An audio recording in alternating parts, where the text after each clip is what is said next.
선택의 여지가 없습니다. 반드시 수강해야 하는 과목입니다. 이를 무시하면 학교를 졸업할 수가 없습니다. 그런데 우리 인생 가운데에서도 선택 과목이 있고 필수 과목이 있습니다. 우리 인생의 수업 과정 중에 반드시 이수해야 할 필수 과목 중에 하나는 바로 고난이라고 하는 과목입니다. 인생을 살면서 이 고난의 과정을 통과하지 않는 사람은 하나도 없습니다. 우리 그리스도인들도 예외는 아닙니다. 예수님께서 어느 날 비유의 말씀을 하셨습니다. 마태복음 7장에서 나의 이 말을 듣고 행하지 않는 자는, 이 말씀은 안 믿는 사람은, 혹은 말씀에 순종하지 않는 사람은, 이런 뜻입니다. 이어서 그 사람에게 일어나는 일들을 말씀하셨는데, 비가 내리고 창수가 나고 바람이 불어 그 집에 부딪히매라고 말씀합니다. 비는 위에서부터 내려오는 고난을 가리킵니다. 위에 있는 분들이 힘들게 합니다. 창수는 아래로부터 솟아오르는 고난입니다. 아랫사람들이 들이받습니다. 바람이 불어는 옆으로부터 다가오는 고난을 말합니다. 그리고 비와 창수와 바람을 이어서 말씀하시면 이 고난이 한번 오게 되면 연달아 오게 된다는 뜻입니다. 쉬지 못할 정도로. 그런데 예수님은 이 말씀을 하시면서 안 믿는 사람에게만, 혹은 말씀을 순종하지 않는 사람에게만 이러한 고난이 오는 것이 아니라 또 이렇게도 말씀하셨습니다. 그러므로 누구든지 나의 이 말을 듣고 행하는 자는, 이 말씀은 믿음이 훌륭한 사람에게는, 이런 뜻입니다. 이어서 똑같이 말씀하셨습니다. 비가 내리고 창수가 나고 바람이 불어 그 집에 부딪히되, 예수 잘 믿어도 비가 내립니다. 창수가 솟아오릅니다. 바람이 불어옵니다. 연달아서 옵니다. 몰아칩니다. 그런데 바울은 데살로니가 교회에 보내는 오늘 본문의 편지에서 이렇게 말씀합니다. 16절 열어주시겠습니까? 항상 기뻐하라. 17절 쉬지 말고 기도하라. 18절 범사에 감사하라. 이것이 그리스도 예수 안에서 너희를 향하신 하나님의 뜻이니라. 항상이라고 말씀합니다. 범사에라고도 말씀합니다. 이 말씀은 모든 일들을 가리킵니다. 모든 상황, 어떠한 환경에서도 라고 말합니다. 따라서 범사에 감사하라고 하는 말씀은 고난 속에서도 감사하라고 하는 말씀입니다. 이것이 하나님의 뜻이라고 합니다. 이것을 가리켜 명령이라고 우리는 부릅니다. 우리는 어떻게 고난이라고 하는 이 과목 속에서도 감사할 수 있습니까? 첫 번째로 고난의 뒷면을 바라볼 때 감사할 수 있습니다.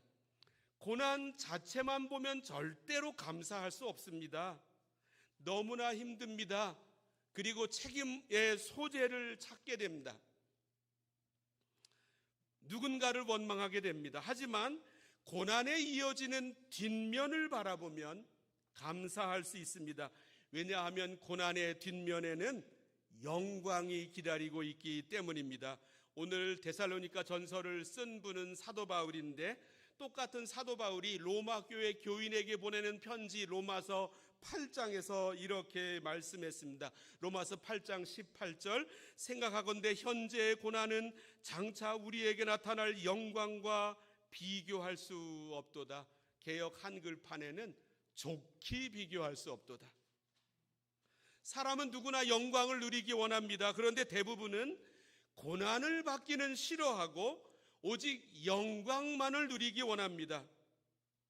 그러나 고난이 없는 영광은 없습니다. 따라서 고난의 뒷면에 있는 이 영광을 바라볼 수 있는 사람은 현재의 고난 가운데에서도 감사할 수 있습니다. 중국 사상을 이야기할 때 두 명을 붙여서 이야기하기도 합니다. 공자와 맹자. 그래서 공맹사상이라고 부르기도 합니다. 이 맹자가 큰 사명이 있는 사람에게 하늘이 먼저 주는 것이 있다고 하면서 이런 말을 했습니다. 하늘이 장차 그 사람에게 큰 사명을 내리려 할 때는 먼저 그의 심지를 괴롭게 하고 뼈와 힘줄을 힘들게 하며 육체를 굶주리게 하고 그에게 아무것도 없게 하여 그가 행하고자 하는 바와 어긋나게 한다.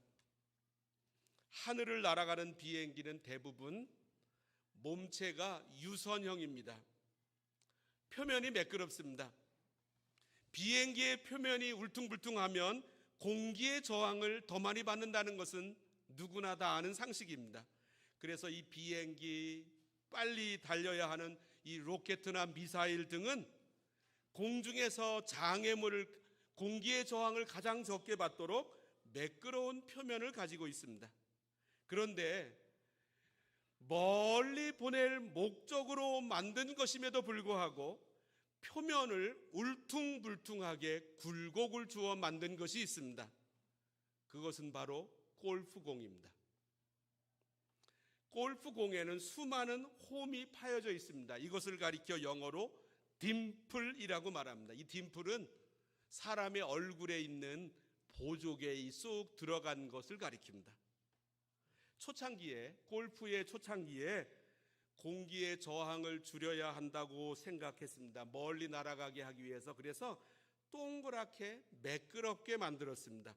그런데 시간이 지나고 나면서 발견한 사실은 이 딤플이 오히려 공기의 저항을 2배로 줄여서 공으로 하여금 더 멀리 날아가게 한다라고 하는 사실을 발견하게 되었습니다. 우리 인생을 살다 보면 골프공의 표면처럼 매끄럽지 못하고 울퉁불퉁하고 굴곡을 통과할 때가 있습니다. 고난의 때입니다. 이 고난은 힘듭니다. 우리는 종종 고난을 피해야 할 것으로 여깁니다. 그런데 이 고난이 우리로 하여금 더 멀리 가게 만듭니다. 그리고 이 고난 때문에 탄생한 작품들도 참으로 많습니다. 성경 다음으로 많이 읽히는 서양 고전 중에 하나가 토마스 캠피스라고 하는 사람이 쓴 그리스도를 본바다입니다. 그리고 그와 함께 또 많이 읽히는 작품 중에 하나가 존 버년이 쓴 철로 역정입니다.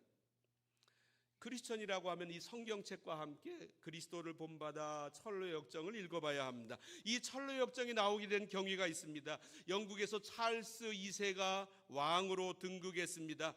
그는 크로멜이 통치하던 시기에 인정했던 신앙의 자유를 부정했습니다. 1660년 존 버년은 허가 없이 설교했다는 이유로 체포되었습니다. 다시는 설교하지 않겠다라고 하는 약속만 하면 풀려날 수 있었는데 그는 거기에 동의하지 않았습니다. 그를 아끼던 판사조차 어쩔 수 없이 그를 향하여 종신형을 선고합니다. 그때부터 12년간 옥살이하게 됩니다. 너무나 힘들었습니다. 가족 중에 일부는 뿔뿔이 흩어졌습니다. 거지처럼 살아야만 했습니다. 그의 아내는 남편이 투옥된 기간에 구두끈을 팔아서 번 돈으로 생활했습니다. 1672년 존 버년이 석방되었습니다. 다시 지역교회 설교자로 일했습니다. 하지만 또다시 그가 체포되었습니다. 6개월의 짧은 기간이었지만 무엇에 놀란 사람은 다른 무엇에도 놀란다는 말처럼 두 번째 투옥제자, 언제 죽을지 모른다는 두려움과 공포가 그의 영혼을 짓눌렀습니다. 하나님께 투정하듯이 기도했습니다. 하나님을 위해서 일하고 싶은데 왜 감옥에 넣어 아무것도 할 수 없게 만드십니까? 하나님의 응답은 뜻밖이었습니다. 몸은 갇혀 있지만 글은 쓸 수 있지 않느냐. 몸은 갇혀 있지만 글은 쓸 수 있지 않느냐. 그 고통과 역경의 과정 속에서 그가 감옥에서 써낸 것이 바로 철로 역정입니다. 이 철로 역정은 한국 교회사에도 엄청난 영향을 미쳤습니다. 갇혀있던 몸 때문에 불후의 기독교 명작이 탄생했습니다. 그가 갇혀있지 않았었더라고 한다면 위대한 책이 나왔었겠습니까? 고난의 뒷면에 영광이 있음을 아는 사람은 그 고난을 향하여 감사할 수 있습니다. 이 고난을 견딜 수 있습니다.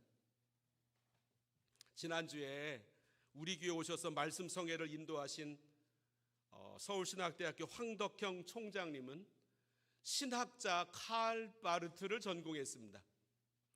1900년대 100년 동안 전 세계 신학자, 대표적인 신학자 한 명을 꼽으라고 한다면 칼 바르트라고 하는 사람을 꼽습니다. 그에 대한 전기가 여러 권 나왔는데 유명한 책이 파커라고 쓴, 그리고 오직 그 겉 이름은 칼 바르트입니다. 이 전기에 나오는 문장 중에 하나는 이것입니다. 그날 저녁 바르트는 작은 논문을 쓰기 시작했으며 이튿날인 주일에 끝냈다. 하루에 13,000단어를. 그리고 나중에 또 이런 문장도 썼습니다. 바르트는 1962년 스위스 바젤 대학교에서 은퇴했으며 강의하면서 느끼는 부담감이 사라진 탓에 활력도 잃어버리고 말았다. 미국의 존 파이퍼 목사님은 이 파커라고 하는 사람의 칼 바르트 전기에 나오는 이 글을 읽고 난 다음에 이렇게 말했습니다. 중압감이 없었더라면 위대함이 드러날 수 있었을까? 우리도 마찬가지다. 우리가 어떤 권위나 요구에 시달리거나 재촉받거나 압박을 받지 않는다면 우리에게서 위대함은 존재하지 않을 것이다. 대학교 총장하면 얼마나 흠모받는 위치입니까? 대학교의 교수가 되는 것도 대단한 일인데 총장까지 하게 되다니? 그런데 겉으로 드러난 모습과는 달리 대다수의 총장들이 겪는 것은 다릅니다. 우리가 사는 이 퀘벡주 서쪽에 온태리오주가 있고 큰 호수를 경계선으로 놔두고 미국 뉴욕주와 온태리오주가 이렇게 마주하고 있습니다. 이 호수의 남쪽에 있는 미국의 몇 개의 큰 도시 중에 하나가 로체스터인데 거기에 신학교가 있고 신학교 총장으로 일했던 스트롱이라고 하는 분이 있었습니다. 이분도 학자였습니다. 이분은 그 신학대학 총장의 역할을 수행을 하면서 자신의 전기에 이렇게 써놨습니다. 날마다 똑같은 일상을 살아가는 이들이 있다. 수로의 문을 여닫는 재갈 물린 말들, 빨랫감에 파묻혀 살아가는 세탁부들, 그리고 대학 총장들이다. 그들을 위해 반드시 다른 삶이 있어야 한다. 왜냐하면 지금의 삶에서 이들은 결코 디저트를 먹을 수 없기 때문이다. 하나님의 방법이 옳다는 것을 증명하기 위해서라도 이들에게는 또 다른 삶이 있어야 한다. 이 총장직이라고 하는 이 직분이 겉으로 보기에는 명예스럽고 화려하지만 그 배후에 있는 중압감은 말도 못하게 깊다라고 하는 것입니다. 그런데 놀라운 사실은 그 중압감 때문에 총장의 직을 아름답게 수행할 수 있다라고 하는 것입니다. 소설가 정유정은 히말라야 환상 방황이라고 하는 책에서 자신이 히말라야 안나푸르나봉을 다녀온 뒤에 생겨난 뇌팔병, 소위 뇌팔병을 언급하고 있습니다. 이 뇌팔병은 한 번 히말라야에 다녀오면 반드시 또 가고야 만다는 이 마음의 병을 가리킵니다. 히말라야 산 등정을 통하여 엄청난 육체의 고통을 겪지만 그 속에서 누리는 영혼의 자유로움이 있다라고 하는 것입니다. 산을 통하여 자기 자신과 직면하는 특별한 순간을 만나게 된다라고 그는 말합니다. 그래서 위험하고 힘들지만 다시 히말라야에 가고자 하는 뇌팔병이 생긴다는 것입니다. 우리는 생각합니다. 중압감이 없는 자리, 압력이 없는 명성. 그러나 이 중압감은 하나님의 선물입니다. 이 중압감을 통하여 위대한 하나님의 열매들이 우리를 통해 나타나기 때문입니다. 이 사실을 알면 지금 내게 주어진 온갖 종류의 압력들을 향하여서도 감사할 수 있습니다. 두 번째로 하나님의 신실하심을 발견할 때 감사할 수 있습니다. 우리가 성경을 해석하는 원리 중에 하나는 한 단어를 읽을 때, 한 문장을 읽을 때 그것만 떼서 읽지 않고 그 단어 혹은 그 한 구절이 놓여 있는 문맥, 앞뒤의 문단을 통째로 읽어야 한다는 것입니다.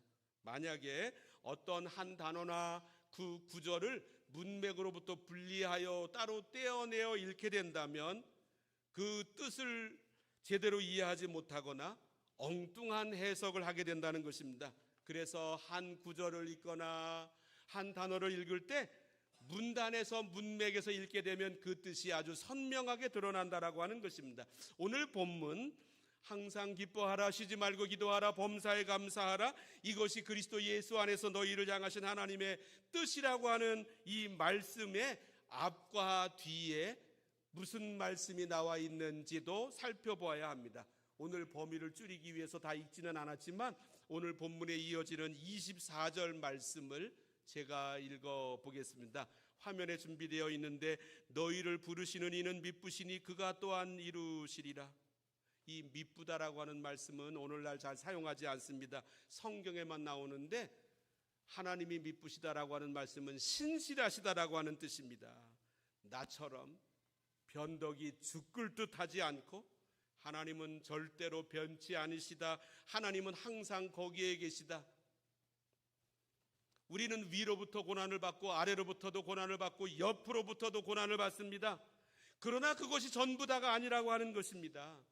신실하신 하나님이 우리에게 계시다라고 하는 것입니다. 그래서 예레미야 29장 11절에서 하나님은 이렇게 말씀하셨습니다. 여호와의 말씀이니라 너희를 향한 나의 생각을 내가 아나니 평안이요 재앙이 아니니라 너희에게 미래와 희망을 주는 것이니라. 우리에게 힘든 일이 생겨도 하나님의 궁극적인 뜻은 여기에 있지 않고 평안이라고 하는 것입니다. 이것이 바로 하나님께서 우리를 향하신 생각이라고 하는 것입니다. 그래서 하나님은 우리로 하나님을 부를 때 아버지라고 부르게 하셨습니다. 아버지는 엄하게 훈육을 하지만 결국에는 가장 좋은 것을 자식에게 선물합니다. 또한 아까 읽었던 24절은 너희를 부르시는 이는 미쁘시니 그가 또한 이루시리라 라고 하는 말씀, 하나님이 이루십니다. 내가 무엇을 이룬다고 하면 할 수가 없습니다. 나의 능력은 한계가 있고 지치기도 하고 수많은 방해를 받기도 하고 장애물도 있기 때문입니다. 그러나 하나님이 이루신다고 하십니다. 이 얼마나 대단한 일입니까? 이 사실을 확신하지 못하게 되면 두려워하게 되고 맡기지 못하게 되고 원망할 틈을 찾게 됩니다.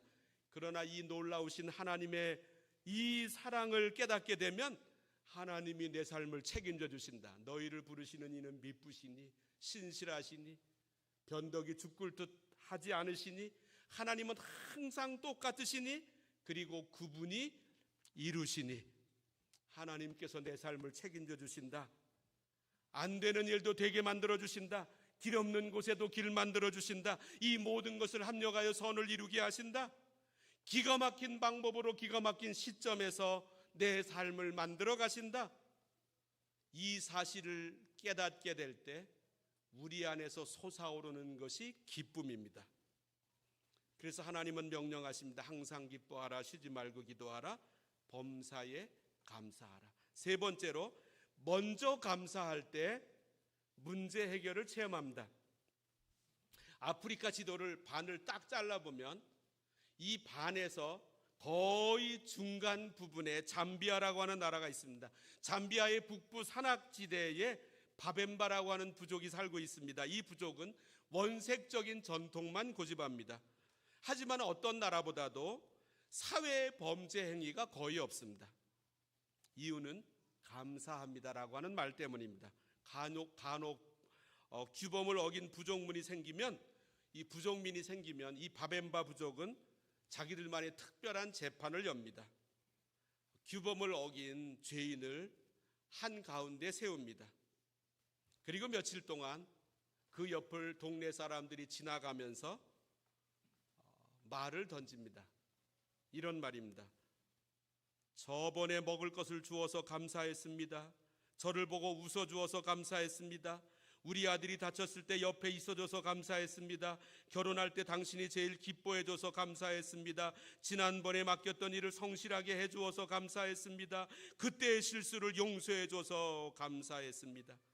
이 부족민들이 지나다니면서 며칠 동안 과거에 감사했던 것을 말해줍니다. 그러면 이 죄인은 자신의 모습을 되돌아보게 됩니다. 그리고 새 사람이 되기로 결단합니다.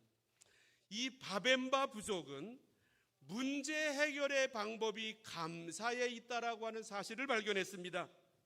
바벤바 부족은 감사가 문제 있는 사람을 치료하고 변화시키고 회복시킨다, 이 사실을 알았습니다. 그래서 진짜 감사는 김칫국 감사입니다. 왜 이런 말 있지 않습니까? 김칫국부터 마신다.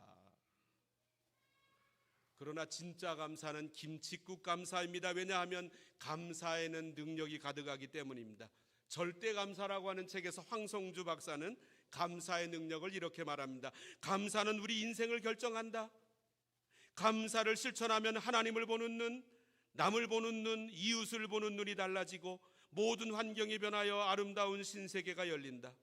감사는 모든 관계의 거룩함을 회복하는 화해의 코드이고 모든 과거를 매듭짓고 치유하고 재창조하는 도구이다. 감사는 현재의 짜증과 분노와 집착의 삶을 변화시키는 수단이며 미래의 불확실성과 염려와 두려움을 확신과 담대함으로 바꾸는 전환장치이다. 감사는 나 자신은 물론이고 다른 사람까지 행복하게 만들어주는 행복 바이러스이고 절대로 불가능하다고 생각되는 일을 절대로 가능한 일로 바꾸는 능력 코드이다. 감사는 하나님께 입술로 드려지는 최고의 예술이고 최상의 예배다. 뒷북 감사가 아니라, 좋은 일이 생겨서 감사가 아니라 앞북 감사, 김칫국 감사. 그런데 예수님도 그렇게 하셨습니다. 나사로가 죽었습니다. 시간이 지나거나 무덤 속에 이미 나사로를 뉘고 난 뒤에 예수님이 도착하셨습니다. 그곳에는 냄새가 났습니다. 예수님은 무덤으로 가셨습니다. 그리고 이렇게 말씀하셨습니다. 요한복음 11장 4절입니다.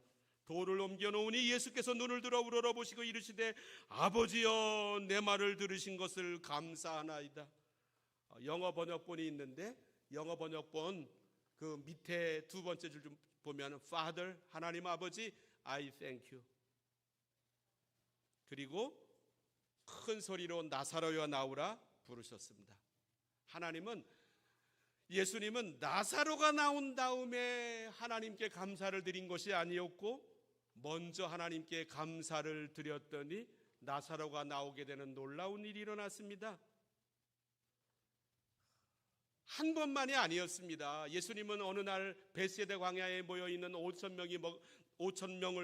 명이 넘는 사람들을 먹이셨습니다. 그때에도 물고기 2마리와 떡 5개를 가지고 이렇게 하셨습니다. 마태복음 14장 19절 무리를 명하여 잔디 위에 앉히시고 떡 5개와 물고기 2마리를 가지사 하늘을 우러러 축사하시고 떡을 떼어 제자들에게 주시매 제자들이 무리에게 주니. 영어 번역본 세 번째 줄에 보면 He gave thanks. thanks는 한 번만이 아니고 이 플루럴 복수니까 여러 번 하셨다는 뜻입니다.